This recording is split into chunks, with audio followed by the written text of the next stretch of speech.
Olá, uma boa noite para você. Nana Caymmi morre aos 84 anos. Cantora da MPB estava internada há 9 meses no Rio de Janeiro. No futebol, os gols da noite pela Copa do Brasil.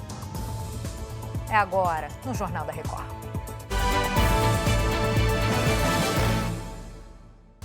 Oferecimento Bradesco, cartões de crédito com benefícios de estrela de cinema.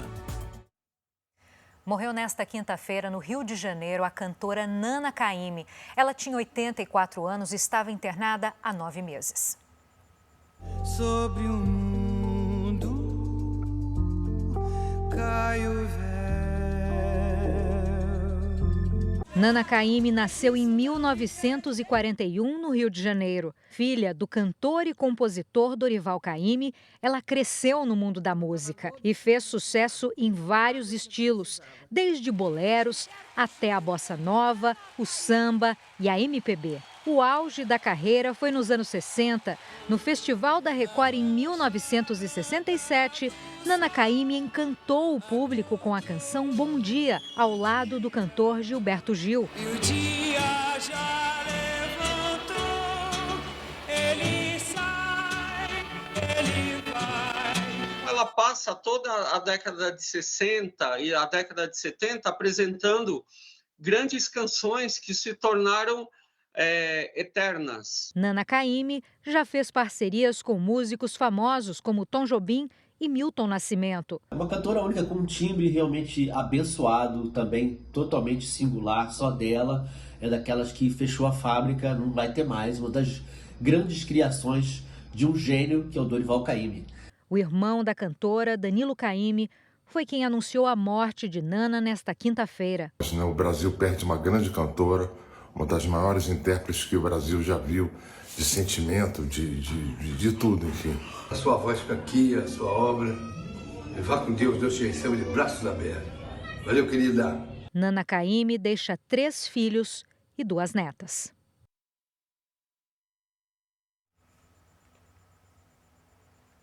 A gente continua nesse assunto. Nana Caymmi estava internada desde o ano passado no Rio de Janeiro para tratar uma arritmia cardíaca. Agora a gente fala com Lúcio Castro, que tem mais informações para a gente. Olá, Lúcia, com você. Boa noite, Giovana. Nesse período de tratamento, Nana Caymmi chegou a colocar um marca-passo, que é um aparelho para controlar os batimentos cardíacos, mas não foi suficiente. Segundo o hospital, a morte da cantora se deu por disfunção de múltiplos órgãos. O velório, aberto ao público, começa às 8h30 da manhã. O enterro será às 2 da tarde aqui no Rio de Janeiro. Giovana. Obrigada pelas suas informações, Lúcio. E nossos sentimentos, então, à família de Nana Caymmi. Um motorista de aplicativo morreu num grave acidente na Lagoa da Pampulha, em Belo Horizonte. A família da vítima quer saber se o jovem que dirigia a caminhonete envolvida nessa batida entrou na contramão.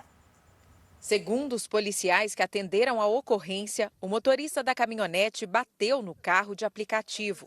A batida foi tão violenta que o veículo ficou destruído. A caminhonete era dirigida por um jovem de 19 anos. Ele fez o teste do bafômetro, que não acusou o uso de bebida alcoólica. A perícia vai apurar se houve excesso de velocidade. Ao fazer uma determinada curva, ele veio então a colidir de forma frontal, situação pela qual, infelizmente, houve o óbito. A família do motorista de aplicativo esteve aqui no Instituto Médico Legal de Belo Horizonte para fazer o reconhecimento. Kessler Braz de Oliveira, de 35 anos, morreu no local do acidente. Poliana conta que já havia dito ao marido para que ele não trabalhasse até muito tarde. Ele já trabalha já há bastante tempo e eu sempre dizia para ele não ficar trabalhando até de madrugada, mas ele nunca me ouvia. Além da mulher, Kessler deixou 2 filhos de 4 e 7 anos. Ele trabalhava durante o dia como vendedor de pneus e à noite como motorista de aplicativo para complementar a renda. A família quer saber se a caminhonete invadiu a contramão. O que a gente pede é que seja feita justiça. A gente precisa de saber, na realidade, o que aconteceu. Agora os destaques internacionais. Pelo menos 14 pessoas ficaram feridas no ataque russo à cidade de Zaporídia, no sudeste da Ucrânia. As imagens mostram o momento em que bombeiros resgatam um homem dos escombros de um prédio atingido pelos drones. Ele e outras 9 pessoas foram hospitalizados. O estado de saúde das vítimas não foi divulgado. Outros 4 feridos receberam atendimento no local e foram liberados. A Rússia ainda não se pronunciou sobre o ataque. No Japão, um homem foi preso depois de atropelar 7 crianças na cidade de Osaka. O motorista, um homem de 28 anos, admitiu à polícia que tinha a intenção de fazer o ataque. As crianças foram levadas ao hospital e permanecem conscientes. O caso está sendo investigado como tentativa de assassinato. O ex-presidente da Coreia do Sul, Yoon Suk-yeol, foi indiciado por abuso de poder.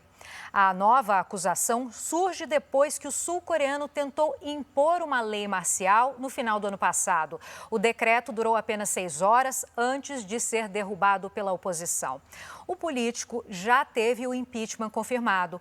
Agora, se ele for condenado por insurreição, pode enfrentar prisão perpétua ou pena de morte. O país vai às urnas em junho, mês que vem, para eleger um novo presidente. Aqui no Brasil, depois de 5 meses com a bandeira verde, entrou em vigor nesta quinta a bandeira tarifária amarela para a conta de luz. Essa medida representa um aumento para todo mundo, todos nós brasileiros. A aposentada Marie Therese faz o que pode para economizar energia em casa. E mesmo assim, a conta de luz pesa no orçamento. A gente economiza da forma que pode, mas não consegue viver sem eletricidade. E a partir de hoje, a conta vai ficar ainda mais cara. A cada 100 kWh de energia consumidos, haverá um acréscimo de R$ 1,88. O sistema de bandeiras tarifárias é definido mensalmente pela Agência Nacional de Energia Elétrica, com base nas condições e custos para a geração de energia no país. Após 5 meses sem taxa extra, a tarifa amarela foi adotada porque o nível dos reservatórios já começou a diminuir. Segundo a ANEEL, o fim do período chuvoso reduziu a capacidade de geração de energia nas hidrelétricas e nos próximos meses pode aumentar o número de usinas termoelétricas acionadas, que possuem energia mais cara. A agência reforça ainda que é importante manter bons hábitos de consumo e evitar o desperdício. São pequenos cuidados que podem fazer a diferença no bolso dos consumidores. A gente procura, assim, diminuir ao máximo, né? Economizar ao máximo, mas precisa, né? A vida moderna exige.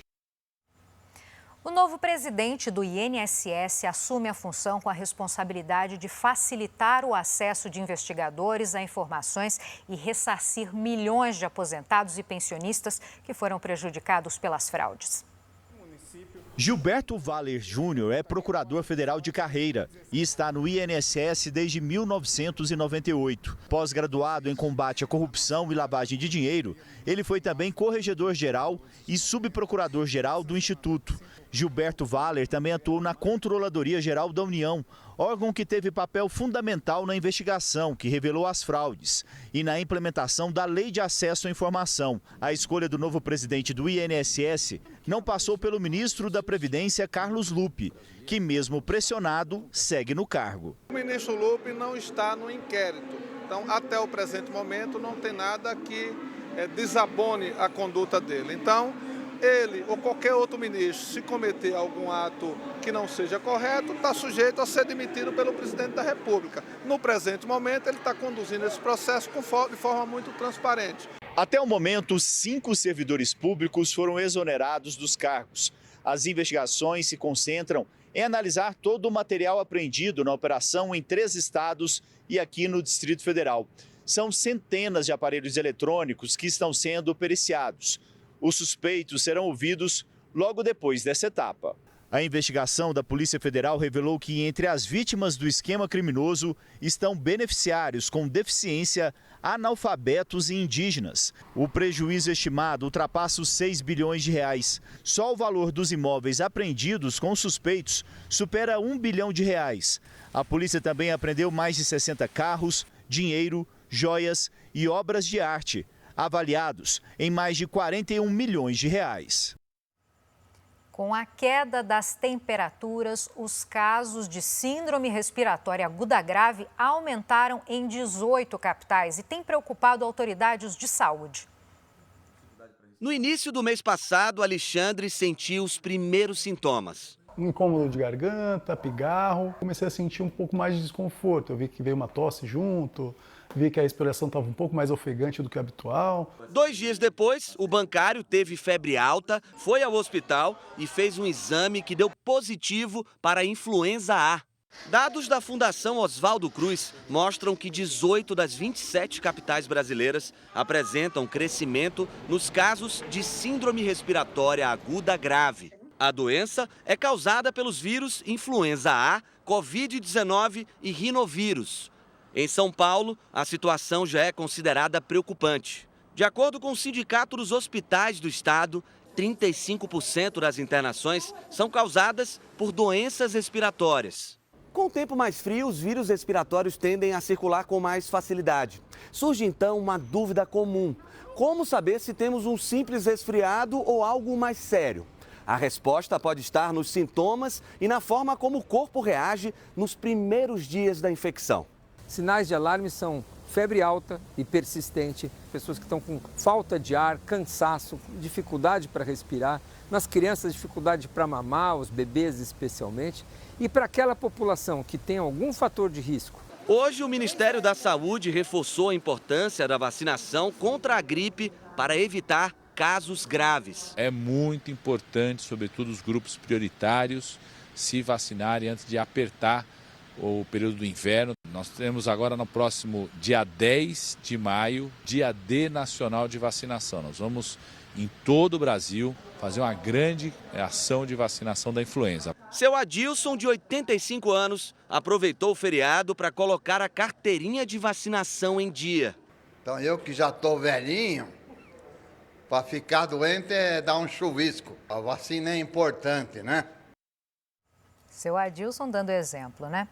Ainda falando de saúde, em 6 anos o Brasil registrou mais de 200 mil novos casos de câncer coloretal. É uma doença que desenvolve no intestino grosso. Os casos entre os mais jovens chamaram a atenção de médicos. Foi numa consulta de rotina que Andressa teve a recomendação de fazer o exame de colonoscopia, que pode detectar tumor no intestino. Fiz. E o médico, na hora, ele perguntou quem estava me acompanhando, no caso era meu marido, e ele chamou ele e falou: olha, nós detectamos algo estranho, diferente. A cirurgia foi um sucesso e há 2 anos e meio ela está em remissão. O câncer de intestino, segundo a Fundação do Câncer, deve ter um aumento de 21% até 2040. Para este especialista do Hospital Moriá, parte dos casos pode ser explicada por hábitos de vida, principalmente os alimentares. Hoje a gente tem um consumo maior de carnes vermelhas, principalmente carnes em altas temperaturas, como churrasco. A gente tem um consumo maior de embutidos, né, que são carnes processadas, como bacon, presunto, linguiça e salsicha. E também temos uma diminuição muito significativa do consumo de frutas e de vegetais, que funcionariam como um protetor para o nosso intestino. Um estudo da Sociedade Brasileira de Endoscopia e Colonoscopia mostra que em 6 anos foram registrados mais de 200 mil novos casos de câncer, sendo que em 42 mil diagnósticos os pacientes tinham menos de 50 anos. Os casos de câncer de intestino entre os mais jovens chamaram a atenção de médicos e autoridades que decidiram elaborar novos protocolos para diagnosticar precocemente a doença. É consenso entre os especialistas brasileiros que os exames de rastreamento do câncer devem ser feitos mais cedo. A cada dia, 92 pessoas recebem o diagnóstico da doença. A idade recomendada para os exames foi antecipada em 5 anos. Baixamos a idade da necessidade de se fazer exames preventivos para 45 anos pelo número alarmante de pacientes que apresentam lesões pré-cancerosas ou o próprio câncer. A Andressa não tem qualquer dúvida sobre a importância da prevenção. E eu falo para todo mundo, faça o exame de prevenção, que é um exame chato, mas eu digo que só quem passou por um câncer sabe o que é esse tratamento. Nesse feriado do Dia do Trabalhador, a gente traz um dado sobre os quase 6 milhões de empregados domésticos que existem no país. Mais de 75% deles trabalham sem carteira assinada. Foi por necessidade que Vivian aceitou trabalhar como doméstica sem carteira assinada. Meus filhos eram pequenos, né? Eu tinha que... Era uma opção que eu tinha no momento, entendeu? Então, eu tinha que trabalhar dessa forma. Um levantamento divulgado pelo DIEESE do Pará, com base em dados do IBGE, aponta que quase 6 milhões de pessoas atuam no trabalho doméstico no Brasil. Mais de 75% sem registro. Estados das regiões Norte e Nordeste lideram o ranking de trabalhadores domésticos informais.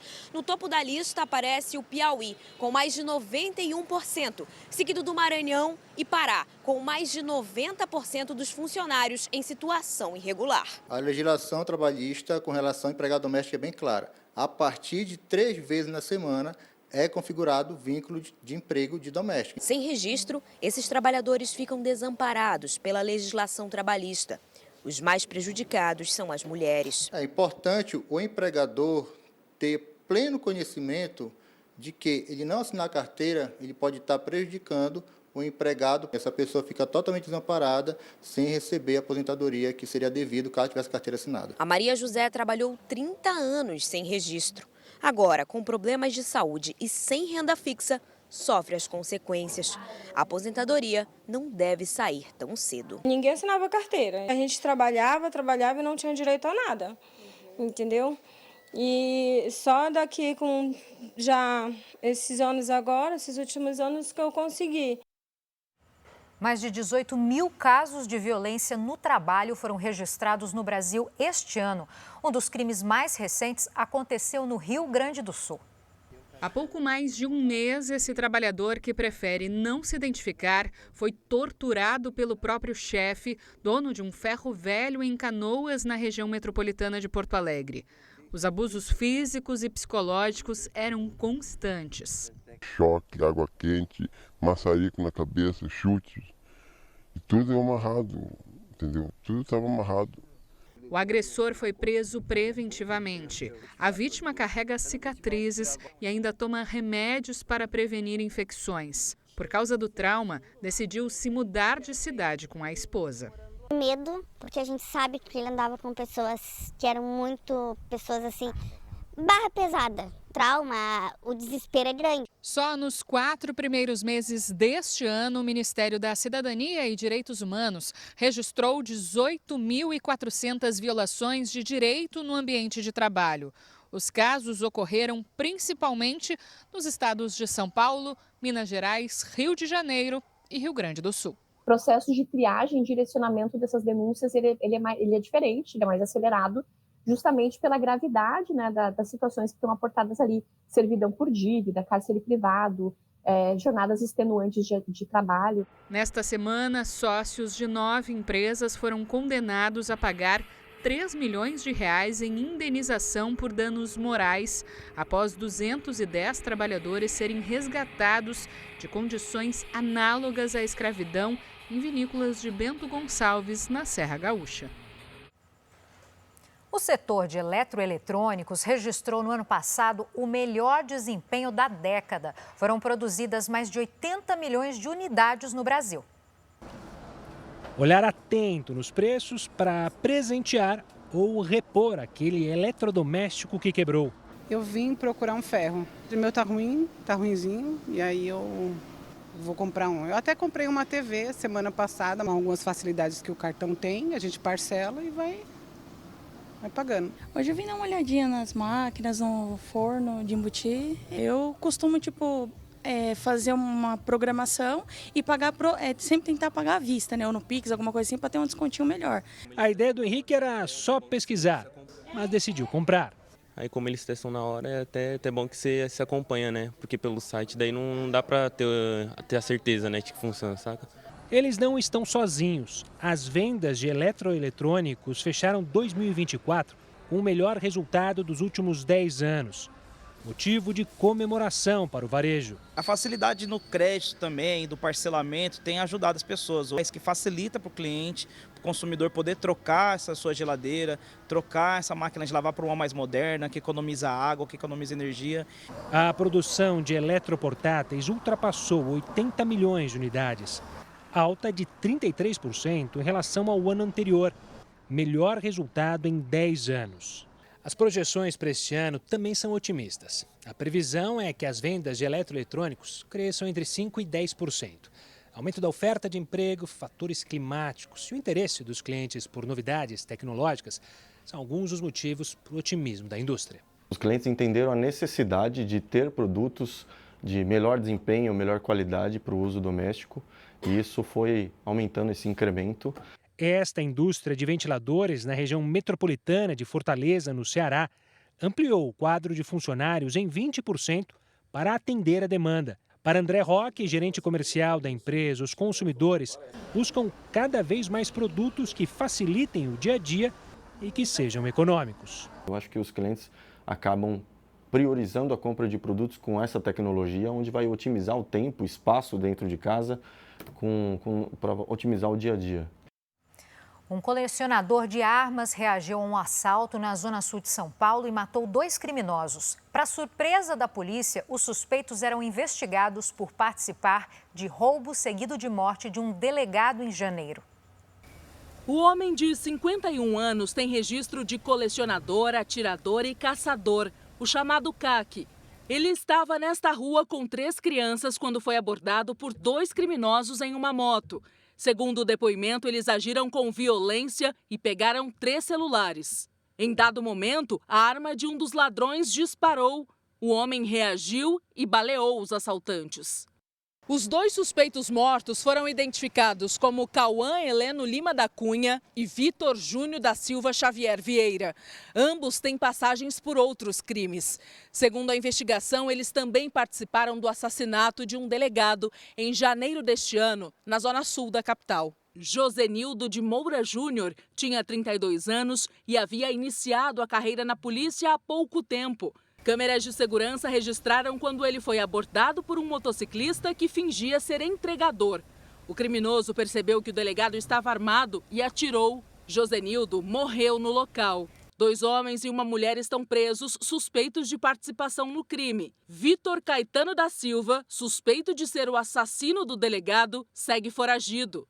Ele também é suspeito de ter participado do roubo e morte do ciclista Vitor Medrado em fevereiro. Embora tenha registro como CAC, a vítima vai responder por porte ilegal de arma, porque descumpriu as exigências legais para o transporte da arma de fogo. No Rio de Janeiro, um homem foi preso suspeito de chefiar um grupo que faturou 10 milhões de reais em um ano com a venda de anabolizantes. Francisco José de Souza Ferreira Júnior foi preso em flagrante no momento em que fazia uma nova remessa. Ele é apontado como chefe de uma quadrilha especializada em revender anabolizantes e medicamentos controlados sem receita médica. Os produtos eram enviados para compradores de 9 estados brasileiros. As investigações começaram no fim do ano passado, quando os Correios identificaram pacotes suspeitos enviados por Francisco. Segundo a polícia, ele fazia até 3 remessas por dia, que podiam render cerca de R$15 mil cada uma. Cada remessa, ele falseava a verdade. Ele dizia que era um pendrive, ele descrevia de forma equivocada a qualidade desse produto que ele estava remetendo. E também se utilizava de CPFs de pessoas diversas, para evitar com que ele fosse descoberto. A quadrilha utilizava uma comunidade controlada pelo tráfico para receber, armazenar e preparar os produtos. Os anabolizantes e remédios controlados vinham do Paraguai e do México. A estimativa é de que a quadrilha tenha movimentado mais de 10 milhões de reais em um ano. Francisco vai responder pelos crimes de falsificação e comercialização de produto destinado a fins medicinais e falsidade ideológica. Nós vamos continuar as investigações para saber desde quando ele fazia essas remessas e todas as pessoas envolvidas nesse esquema criminoso. E ainda no Rio de Janeiro, em menos de 12 horas, pelo menos 2 pessoas morreram atingidas por balas perdidas. Moradores colocaram fogo em objetos na divisa entre os complexos da Pedreira e do Chapadão, na zona norte do Rio. Vias de acesso à região foram bloqueadas. A polícia usou bombas de gás lacrimogênio para dispersar a manifestação. O protesto foi por causa da morte de Fábio Oliveira Forte, de 25 anos. Ele foi baleado quando abria a barbearia onde trabalhava. Fabinho era trabalhador. Fabinho, há pouco tempo ficou viúvo, deixou um filho de 5 anos, que agora ninguém sabe como é que vai falar para a criança, que o pai dele foi assassinado. De acordo com testemunhas, o barbeiro foi baleado quando criminosos de facções rivais iniciaram uma troca de tiros na região, uma das mais violentas do Rio. A Polícia Civil investiga de onde partiu o disparo. Foi a segunda morte por bala perdida em menos de 12 horas na cidade. Em outro ponto da cidade, uma perseguição policial terminou com a morte de Gabriel dos Santos Vieira, de 17 anos. O rapaz estava na garupa desta moto de aplicativo, a caminho de uma apresentação de dança, na noite de ontem, quando foi atingido por uma bala perdida. O piloto, Wanderson Pinto, de 40 anos, ficou ferido e segue internado. Os criminosos conseguiram escapar. A Corregedoria da Polícia Militar informou que apura as circunstâncias da morte do adolescente. A Polícia Civil também investiga o caso. As imagens das câmeras corporais dos agentes envolvidos na ação serão analisadas. Desde o início do ano, mais de 270 pessoas morreram por balas perdidas no Rio. O número já é 12% maior do que no mesmo período do ano passado. Hoje, a família do adolescente questionou a ação da PM. Houve uma perseguição e eles atiraram sem cessar. Foram várias pessoas que passaram isso pra gente, entendeu? E a gente quer uma resposta, a gente vai atrás. Em nota, a Polícia Militar do Rio de Janeiro disse que abordava um veículo suspeito e que os tiros partiram de criminosos no carro. Mudando de assunto, em um ano, mais que dobrou a venda de motos elétricas no país. Esses veículos podem alcançar até 120 km por hora. Esta semana, a polícia fez uma blitz em São Paulo.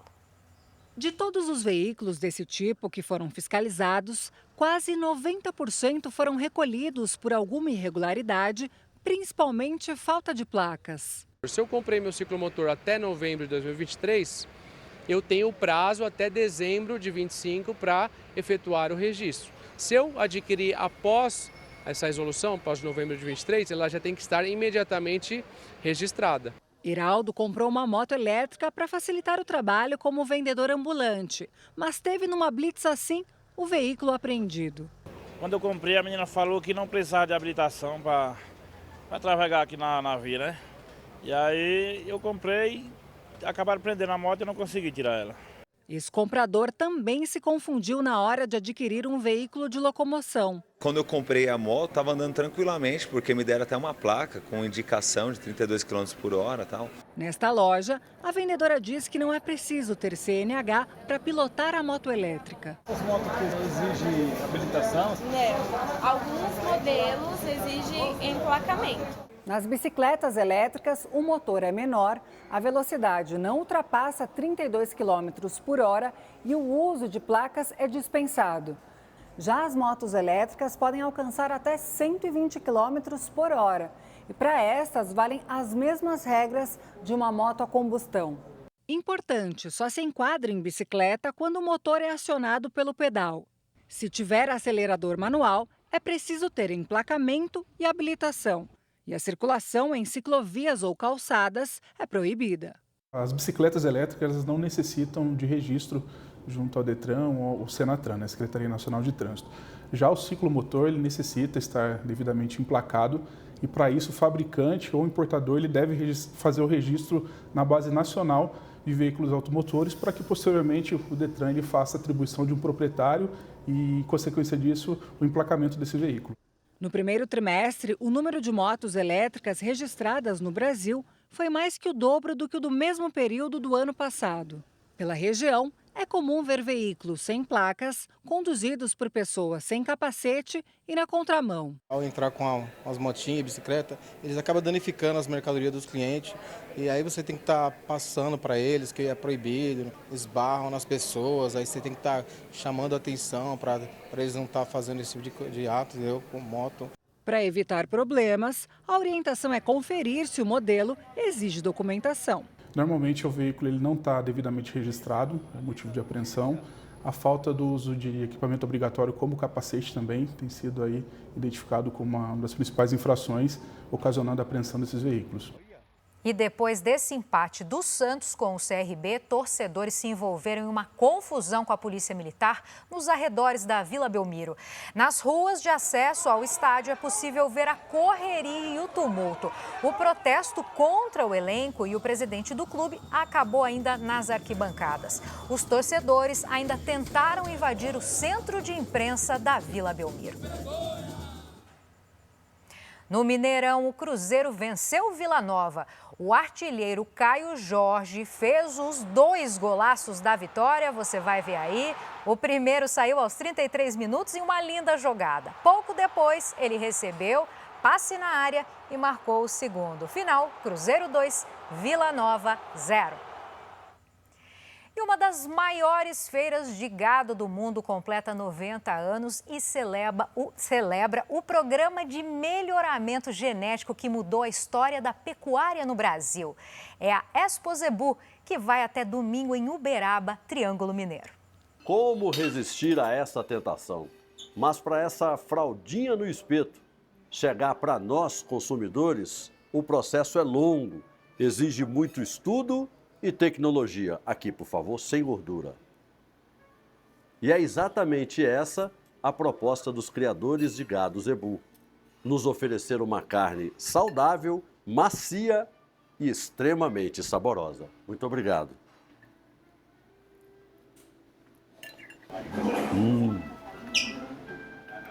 Que delícia! Do pasto ao prato, a rota do desenvolvimento passa pela BR-050, a Avenida Paulista da Pecuária Brasileira. Às margens da movimentada rodovia, propriedades rurais foram substituídas por empresas de melhoramento genético. Um único fio do pelo do animal já é o suficiente para implantar técnicas que melhoram a produção de leite, ganho de peso, resistência a doenças e possibilitam até a escolha do sexo. Vamos extrapolar isso para o ser humano. Vamos dizer que a gente tivesse informações de que se aquele bebê ou aquela criança ia ser um bom nadador, um bom jogador de basquete, ou ele seria um bom corredor ou um bom piloto de Fórmula 1. E você tivesse essa informação antes e começasse a treiná-lo, desse a oportunidade para que essa criança convivesse com esse meio e desempenhasse essa habilidade específica. É exatamente isso que a gente faz. Durante o período reprodutivo, que pode durar 12 anos, um touro assim pode produzir até 500 mil doses de sêmen. Os bezerros podem nascer ao mesmo tempo em vários estados do Brasil e até no exterior. A tecnologia permite essa possibilidade, a reprodução à distância. O mesmo pai com milhares de filhos sem nunca ter se aproximado da mãe. Considerando o preço médio de cada sêmen, R$ 90, multiplicado por 500 mil sêmens, um único touro pode gerar uma fortuna, 45 milhões de reais. Os animais que mais geram resultado são enterrados com direito a lápide ou são embalsamados. E por que esse aqui foi imortalizado? Porque foi destaque na raça em números de qualidade, de produção, porcentagem de filhos que teve. Não por acaso, a Expo Zebu é a Copa do Mundo da Pecuária. 800 estrangeiros de 40 países vieram este ano para aprender como o Brasil se tornou referência no planeta. Em 2023, exportamos mais de 40 mil doses de sêmen para a Índia, abrindo um mercado gigantesco, onde a própria Índia reconhece, né? Da mesma genética que saiu de lá, passado aí nos 105 anos de história da BCZ e passado já aí 63 anos da última exportação de lá para cá de gado vivo, o quanto o Zebu evoluiu no Brasil, o trabalho da BCZ, dos seus técnicos, mas em especial aos nossos criadores, né? que pegou a mesma genética produzida lá e hoje entregando mais carne, mais leite, podendo ter a produtividade que tem.